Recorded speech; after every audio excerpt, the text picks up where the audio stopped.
Kepanikan menyelimuti Masjid Nabawi di Madinah setelah para jemaah masjid menyadari Khalifah Umar bin Khattab tersungkur dengan beberapa luka di tubuhnya akibat tikaman pisau.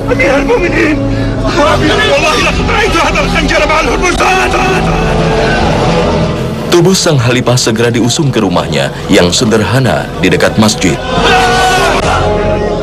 Beberapa luka tusukan membuat Umar tak kuasa menahan dirinya hingga pingsan.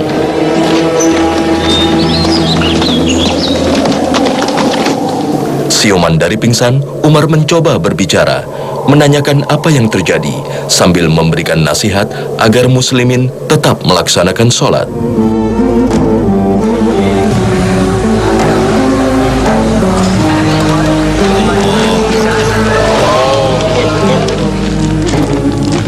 Kegembiraan pun mulai terpancar dari dirinya saat mendapat jawaban identitas pelaku pembunuhan. Umar sempat bertanya, coba lihat siapa yang membunuh aku. Begitu dilihat ternyata adalah Abu Lulu'ah yang Majusi. Umar mengatakan, segala puji bagi Allah yang kematianku bukan di tangan orang yang mengaku muslim. Jadi kematianku bukan di tangan orang yang mengaku muslim, dia Majusi. Jadi saya segala puji bagi Allah. Jadi, karena kalau di tangan muslim mungkin saya khawatir jangan memang saya yang salah. Jadi kematianku di tangan non muslim. Tabib yang didatangkan tak bisa berbuat banyak. Asupan makanan yang diberikan pada khalifah tak bisa dicerna. Saat itulah, orang-orang di sekitarnya mulai menyadari jiwa Umar bin Khattab tak tertolong lagi. Umar sendiri menyadari, inilah saatnya ia harus menghadap Allah untuk mempertanggungjawabkan segala amal perbuatannya. Teringat olehnya sisa-sisa tanggungan yang dimiliki selama hidupnya. وقد نحلتك بستانا وإن في نفسي شيئا منه فرديه إلى الميراث ليكون ضمن ما يقسم على الورثة وإننا منذ ولينا أمر المسلمين لم نأكل لهم دينارا ولا درهما ولكننا قد أكلنا من جريش طعامهم في بطوننا. Umar hanya ingin menghadap Allah tanpa dibebani tanggungan apapun, termasuk hutang piutang. Umar radhiyallahu anhu itu begitu dia sudah merasa dekat ajalnya, dia itu menyampaikan kepada putranya Abdullah bin Umar, Abdullah sini nak, coba cek berapa hutang ayah. Luar biasa, ini khalifah yang negaranya kaya raya, dia mati meninggalkan hutang. Dan betul, dicek dia punya hutang. Dicek dia punya hutang, kemudian kata Umar pada anaknya, nak, kau lihat harta ayah. Kalau harta ayah cukup, maka bayar dari harta ayah. Tapi kalau harta ayah tidak cukup, maka nanti mintalah untuk membayarnya dari Bani Adi. Bani Adi itu dari suku dia, dari keluarga besar Umar bin Khattab. Kalau dari Bani Adi tidak cukup untuk membayar itu, maka mintalah ini kepada Quraisy, di sukunya. Kalau Bani Adi keluarga besarnya, ini adalah sukunya. Dan jangan kau bebani orang lain. Jadi sekelas Umar bin Khattab radhiyallahu anhu ternyata meninggalkan hutang dan dia jadi kalau kita boleh bilang orang seperti Umar tidak perlu berhutang. Tetapi kemudian dia masih meninggalkan hutang, bahkan dia berpikir jangan-jangan harta saya tidak cukup untuk membayar, maka dia berikan beberapa opsi. Kalau tidak cukup maka mintalah pada keluarga besar kita, Bani Adi. Kalau tidak cukup mintalah suku kita, Quraisy. Jadi artinya dia sangat perhatian masalah itu, dan ini juga bukti bahwa kesederhanaan yang luar biasa. Kemudian Umar berkata, letakkanlah nak kepala ayah di tanah. Kata Abdullah bin Umar, kan sekarang saya duduk di tanah ya. Kata ayah, letakkan kepala ayah di tanah. Kemudian diletakkanlah kepalanya di tanah. Kemudian Umar mengatakan, waili wa wailun li ummi illam yaghfirallahu li. Celakalah aku, celakalah ibuku kalau Allah tidak mengampuni aku. Itu satu kekhawatiran yang dahsyat. Sebenarnya Umar sendiri pernah mendengar bahwa dia dijamin masuk surga oleh Nabi SAW. Tapi toh segitu pun Umar tetap sangat khawatir bahwa jangan-jangan Allah tidak mengampuni saya. Padahal sudah dijamin masuk surga. Kota Madinah berkabung setelah peristiwa penusukan di Masjid Nabawi tersebar luas. Semuanya menantikan sambil berdoa untuk keselamatan sang khalifah yang senantiasa mengurus mereka tanpa memikirkan diri dan keluarganya. Ternyata itu ditusuk oleh Abu Lu'lu'ah dengan tusukan satu di pundaknya, satu di pinggangnya. Maka kemudian begitu Umar terjatuh, begitu Abu Lu'lu'ah ketahuan bahwa dia yang menusuk itu, maka Abu Lu'lu'ah segera bunuh diri di situ.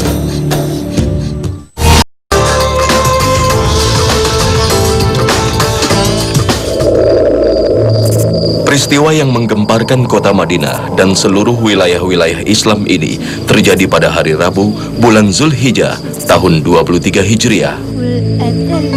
Seperti biasa, Umar bin Khattab datang ke masjid untuk menjadi imam sholat subuh.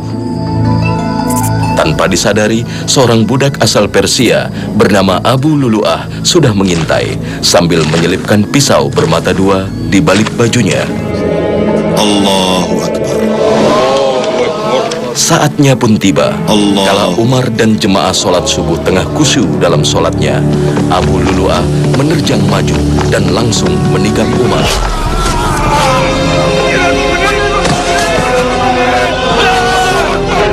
Kemudian subuh itu Umar di rakaat pertama, ada sebuah riwayat yang mengatakan dia membaca surat Yusuf di rakaat pertama. Begitu dia baca itu, kemudian tiba-tiba dia mengeluarkan takbir di tengah dia membaca, Allahu Akbar, akalani kalb.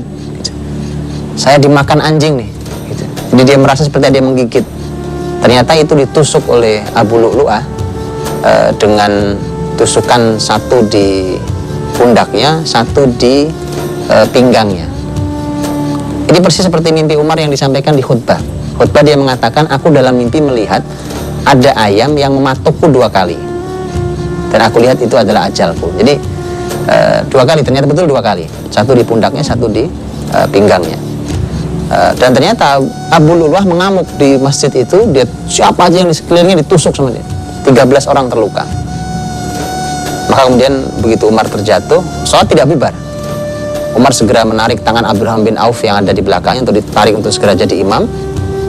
Begitu Abu Lu'lu'ah ketahuan bahwa dia yang menusuk itu, maka Abu Lu'lu'ah segera bunuh diri di situ. Sang pembunuh, Abu Lu'lu'ah, akhirnya mengakhiri hidupnya dengan bunuh diri, menggunakan pisau yang sama yang digunakan untuk menikam Umar. Budak milik Al-Mughirah ini merupakan budak yang memiliki keahlian banyak, termasuk membuat kerajinan kayu dan besi. Pisau yang digunakan untuk membunuh Umar adalah hasil buatannya sendiri yang ia persiapkan dengan matang.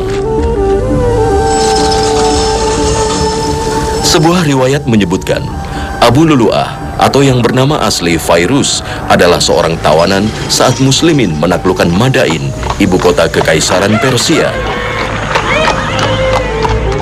Ia ditahan dan dibawa ke Madinah sebagai budak. Berkat kegigihannya bekerja dan keahliannya, ia dilepaskan dan bebas tinggal di Madinah meski tetap menganut kepercayaan Majusi. Sebenarnya Umar sebelum meninggal, Umar orang yang tidak setuju ada non-muslim masuk ke tanah suci. Tapi beberapa sahabat meminta kepada Umar agar diizinkan karena sebagian dari budak-budak mereka adalah non-muslim. Nah, sehingga mereka minta keringanan kepada Umar. Maka Umar sesungguhnya tidak setuju, tapi kemudian dia izinkan. Nah, termasuk yang masuk ke Madinah adalah Abu Lu'lu'ah yang notabene non-muslim. Nah, karena dia punya kemampuan, kata Mughirah, ini budak Majusi tapi dia punya kemampuan, bisa kita manfaatkan di Madinah. Nah, tentu ketika orang berpegang gitu dan dia Majusi kemudian tidak mau masuk Islam, mungkin ada dendam agama, ditambah sebuah peristiwa yang terjadi ketika Abu Lu'lu'ah berkata kepada Umar, suatu hari ngadu kepada Umar, ini majikan saya Mughirah bin Syu'bah tolong ditegur, saya perlu jatah begini, saya perlu gaji begini. Kata Umar, taatilah majikanmu itu kalimat Umar. Tapi Umar berkata dalam dirinya bahwa dia katakan, saya besok akan bicara pada Mughirah.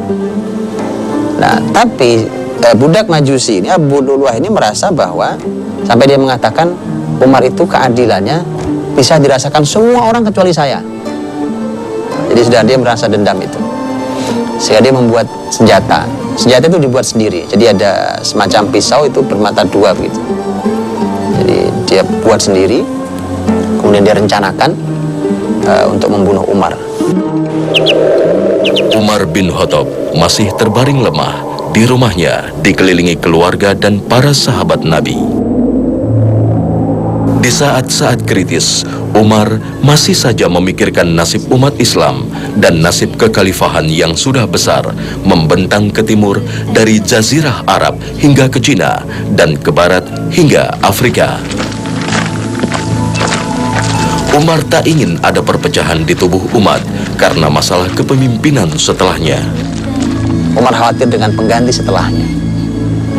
Maka Umar menciptakan sebuah sistem pemilihan pemimpin yang juga baru ini.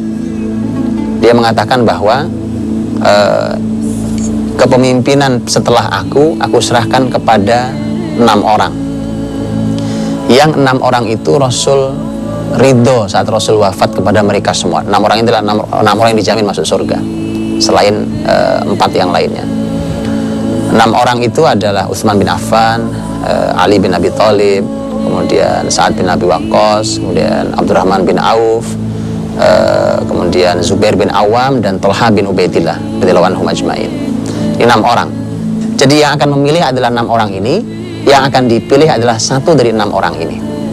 Tapi bagaimana cara memilihnya? Umar tidak melepas begitu saja, diberikan dengan detail teknis pemilihannya.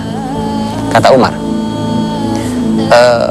nanti kalian berkumpullah di dalam satu rumah. Dalam satu rumah, kemudian kalian pilih 6 orang ini, satu di antara mereka. Yang memilih 6 orang, yang dipilih juga satu di antara 6 orang. Kemudian di majelis pemilihan yang terbatas dan tertutup, Umar tidak boleh itu dibuka, itu tertutup. Tapi harus ada pengawasnya. Ini konsep yang menarik. Yang dia tunjuk adalah putranya, Abdullah bin Umar. Kata Umar, Abdullah bin Umar tidak punya wewenang hak sama sekali untuk masalah kepemimpinan, tetapi dia hanya mengawasi.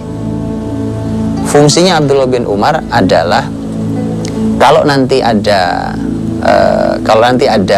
suara yang imbang, karena itu 6, 3, maunya 3 milih satu nama, 3 milih satu nama, seimbang. Maka Abdullah bin Umar penentunya. Kalau kalian tidak ridho dengan keputusan Abdullah bin Umar, maka lihatlah di mana dari dua kelompok ini yang ada Abdurrahman bin Auf, maka itu harus diambil pendapatnya. Tolong datanglah ke Ummul Mukminin Aisyah radhiyallahu anha, sampaikan ke beliau, apakah diizinkan saya untuk dimakamkan di samping Rasul dan sahabat saya, yaitu Abu Bakar As-Siddiq.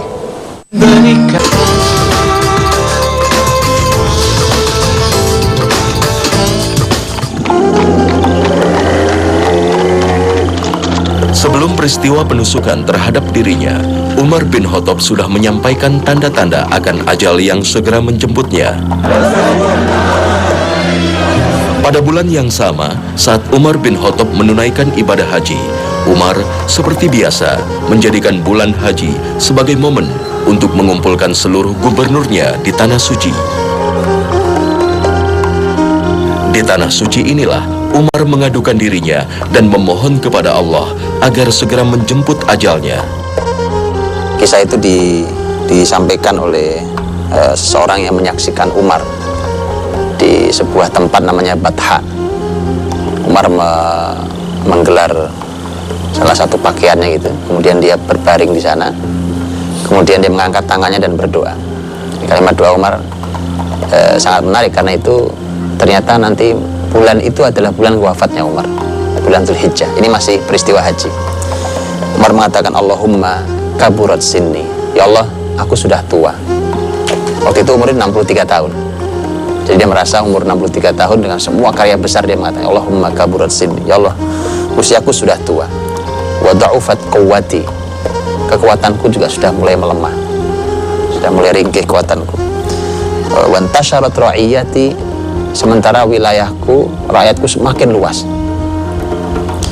Fakbidni ghayra mudayyi' wala mufrid, maka wafatkan aku tanpa ada yang aku zalimi, tanpa aku mengecewakan umatku ini.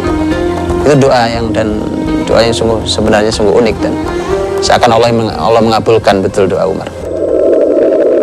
Tanda-tanda ini juga dialami Umar sepulang dari haji saat khutbah Jumat di Masjid Nabawi di Madinah. أيها الناس استغفروا ربكم ثم توبوا إليه وسلوه من فضله واستسقوا سقيا رحمة لا سقيا عذاب.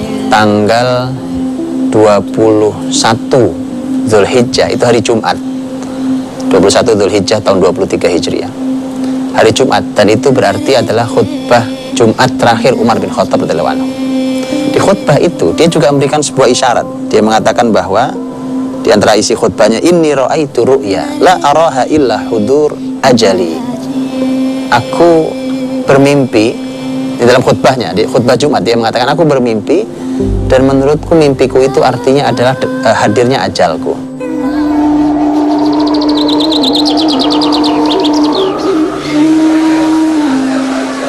Di rumahnya, Amirul Mukminin Umar bin Khattab merasakan kondisi lukanya takkan tertolong lagi. Hanya satu yang diinginkan dan menjadi dambaannya selama ini. Ia ingin dimakamkan di samping Rasulullah Shallallahu Alaihi Wasallam dan sahabat mulia Abu Bakar Siddiq jika ajal menjemputnya. Umar pun memerintahkan putranya untuk meminta izin kepada Ummul Mukminin Aisyah binti Abu Bakar untuk memenuhi keinginan dimakamkan di samping dua orang yang paling dicintainya lebih dari dirinya dan keluarganya. Tolong datanglah ke Ummul Mukminin Aisyah radhiyallahu anha, sampaikan ke beliau apakah diizinkan saya untuk dimakamkan di samping Rasul dan sahabat saya, yaitu Abu Bakar As-Siddiq. Dan itu ada di kamar Aisyah, karena Nabi dimakamkan di kamar Aisyah. Kemudian Abu Bakar yang notabene adalah ayahnya Aisyah juga dimakamkan di samping Nabi SAW. Dan Umar meminta kepada Aisyah, tanyakan sama ibunda Aisyah, bolehkah aku dimakamkan di samping Rasul dan Abu Bakar? Kalau tidak diizinkan, maka makamkan aku di pemakaman muslimin. Jadi dia sudah sangat menyiapkan itu. Dan nanti makanya ada satu orang yang segera ke sana, yaitu Abdullah bin Umar. Kemudian Abdullah bin Umar minta izin untuk berbincang dengan Aisyah radhiyallahu anha. Kemudian Aisyah menjawab, kata Aisyah, sebenarnya tadinya satu ini untuk saya sendiri. Ini calon makam untuk makam saya. Tetapi ketika Umar meminta, maka aku berikan kepada dia. Itu juga kelapangan hati Aisyah radhiyallahu anha, dan akhirnya nanti diizinkan Umar untuk dimakamkan di samping Rasul dan Abu Bakar. Sebagaimana kita ketahui, ketika kita ke Masjid Nabawi, maka kemudian disunahkan untuk kita mengucapkan salawat pada Rasul, kemudian bergeser kemudian untuk mengucapkan salam pada Abu Bakar, kemudian Umar, karena di sana ada Rasul, ada Abu Bakar, dan ada Umar. Ya Habibi ya Rasul. Umar bin Khattab akhirnya menghembuskan nafasnya yang terakhir dengan tenang. Kota Madinah dan seluruh wilayah Islam berduka menangisi kepergian sang pemimpin. Ya Sayyidina Mahdi. Sesuai keinginannya, jenazah Umar dimakamkan di samping Rasulullah dan Abu Bakar di bilik Aisyah di samping Masjid Nabawi.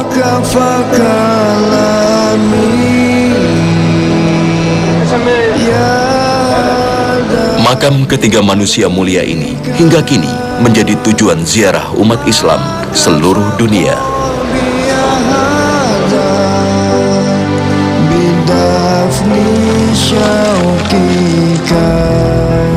Selama 10 tahun, Umar menjabat khalifah. Jasanya dikenang sepanjang masa dan menginspirasi kaum muslimin dan tokoh-tokoh dunia.